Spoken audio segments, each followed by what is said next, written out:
श्रीमद् भगवद गीता, जीवन बदलने वाला दिव्य ज्ञान, भाग 1। हरे कृष्ण। नमस्कार मित्रों। कल्पना कीजिए कि आप जीवन के ऐसे मोड़ पर खड़े हैं जहां हर रास्ता कठिन दिखाई देता है।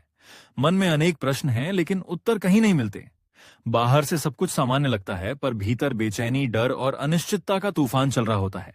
ऐसी स्थिति केवल आपकी या मेरी नहीं है। लगभग हर व्यक्ति अपने जीवन में कभी न कभी इस द्वार से गुजरता है। कोई परिवार की जिम्मेदारियों से दबा है, कोई आर्थिक परेशानियों से, कोई अपने भविष्य को लेकर चिंतित है, तो कोई अपनी ही अपेक्षाओं के बोझ से थक चुका है। आज तकनीक ने जीवन को आसान बनाया है, लेकिन मन को शांत नहीं किया। हमारे हाथ में पूरी दुनिया की जानकारी है, फिर भी हम अपने ही मन को समझने में संघर्ष करते हैं। हर दिन हम दूसरों की सफलता देखते हैं, उनकी उपलब्धियां देखते हैं और अनजाने में अपनी तुलना उनसे करने लगते। धीरे धीरे यह तुलना हमारे आत्मविश्वास को कम करने लगती है। ऐसे समय में एक प्रश्न उठता है, क्या ऐसा कोई ज्ञान है जो केवल प्रेरणा ही न दे, बल्कि जीवन जीने का सही तरीका भी सिखाए? इस प्रश्न का उत्तर हमें श्रीमद् भगवद गीता में मिलता है। गीता केवल प्राचीन भारत का एक महान ग्रंथ नहीं है, ये मनुष्य के भीतर चलने वाले संघर्ष समझने और उसे सही दिशा देने वाला अमूल्य मार्गदर्शन है। इसकी सबसे बड़ी विशेषता यह है कि यह केवल सिद्धांत नहीं बताती, बल्कि कठिन परिस्थितियों में सही निर्णय लेना भी सिखाती है। जब हम गीता का नाम सुनते हैं तो अक्सर हमारे मन में युद्ध का दृश्य आता है, लेकिन यदि गहराई से देखें तो वह युद्ध केवल कुरुक्षेत्र में नहीं था। वास्तविक युद्ध अर्जुन के मन के भीतर चल रहा था। एक ओर उनका कर्तव्य था, दूसरी ओर अपने प्रिय संबंध। एक ओर न्याय था, दूसरी ओर मोह। यही संघर्ष आज भी हर व्यक्ति के भीतर किसी न किसी रूप में चलता है। जब मन भ्रमित होता है तब सही निर्णय लेना कठिन हो जाता है। कई बार हम जानते हैं कि सही क्या है, फिर भी उसे करने का साहस नहीं जुटा पाते। यही वह क्षण है जहां गीता हमारा हाथ पकड़ती है। भगवान श्री कृष्ण अर्जुन को सबसे पहले यह नहीं कहते कि युद्ध करो। वे पहले उनके मन को स्थिर करते हैं, क्योंकि जब तक मन शांत नहीं होगा तब तक कोई भी निर्णय सही नहीं हो सकता। यही शिक्षा आज भी उतनी ही महत्वपूर्ण है। यदि मन भय से भरा हो तो अवसर भी समस्या दिखाई देता है। यदि मन क्रोध से भरा हो तो अपने लोग भी शत्रु लगने लगते हैं। यदि मन लालच से भरा हो तो कभी संतोष नहीं मिलता, और यदि मन शांत हो तो कठिन परिस्थितियों में भी सही मार्ग दिखाई देने लगता है। इसीलिए गीता का पहला संदेश बाहरी दुनिया को बदलना नहीं, बल्कि अपने भीतर की स्थिति को समझना है। सोचिए, यदि किसी व्यक्ति के पास बहुत धन हो लेकिन मन अशांत हो तो क्या वह वास्तव में सुखी होगा? और यदि किसी के पास सीमित साधन हो लेकिन मन संतुलित और संतुष्ट हो तो क्या वह अधिक शांत जीवन नहीं जी पाएगा? सच्ची समृद्धि केवल धन से नहीं, बल्कि सही सोच और संतुलित मन से आती है। यही कारण है कि हजारों वर्षों बाद भी गीता का ज्ञान आज के समय में उतना ही प्रासंगिक है जितना उस समय था। अभी तक हमने समझा कि गीता केवल एक धार्मिक ग्रंथ नहीं, बल्कि जीवन को सही दिशा देने वाला ज्ञान है। अब आइए उस क्षण को समझते हैं जहां से परिवर्तन की शुरुआत होती है।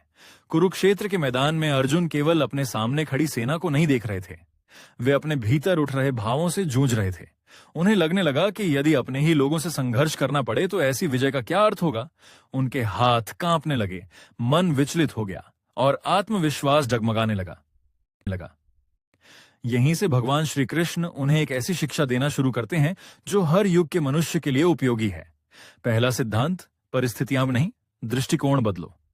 अक्सर हम सोचते हैं कि हमारी समस्याओं का कारण केवल बाहरी दुनिया है, लेकिन गीता हमें सिखाती है कि कई बार समस्या परिस्थितियों में नहीं, उन्हें देखने के हमारे तरीके में होती है। मान लीजिए, दो लोग एक ही कठिनाई का सामना करते हैं। एक व्यक्ति हार मान लेता है, जबकि दूसरा उसी कठिनाई सीखने का अवसर बना लेता है। परिस्थिति दोनों की समान थी, लेकिन सोच अलग थी।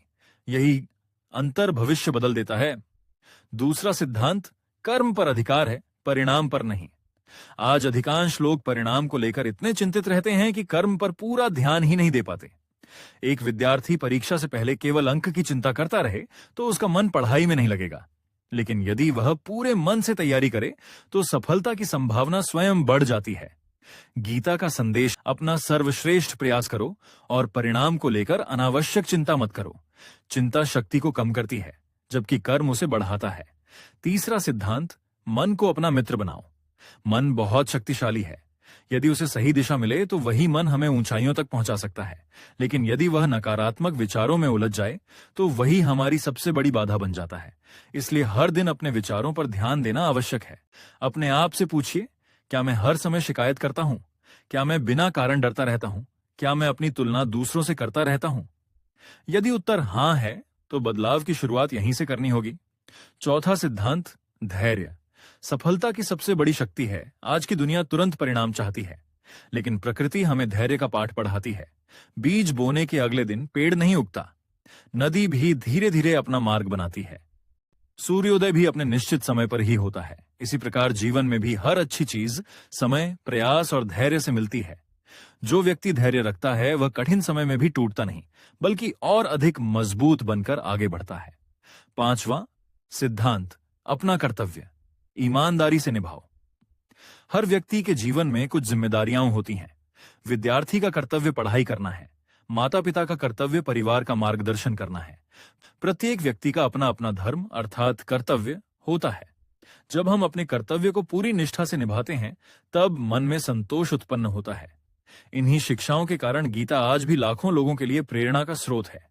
ये हमें केवल सफलता नहीं, बल्कि संतुलित और सार्थक जीवन जीना सिखाती है। अगले भाग में हम जानेंगे कि भय, क्रोध, मोह और अहंकार जैसे मन के शत्रुओं पर विजय कैसे प्राप्त की जा सकती है और गीता इस विषय में हमें क्या मार्गदर्शन देती है। हरे कृष्ण।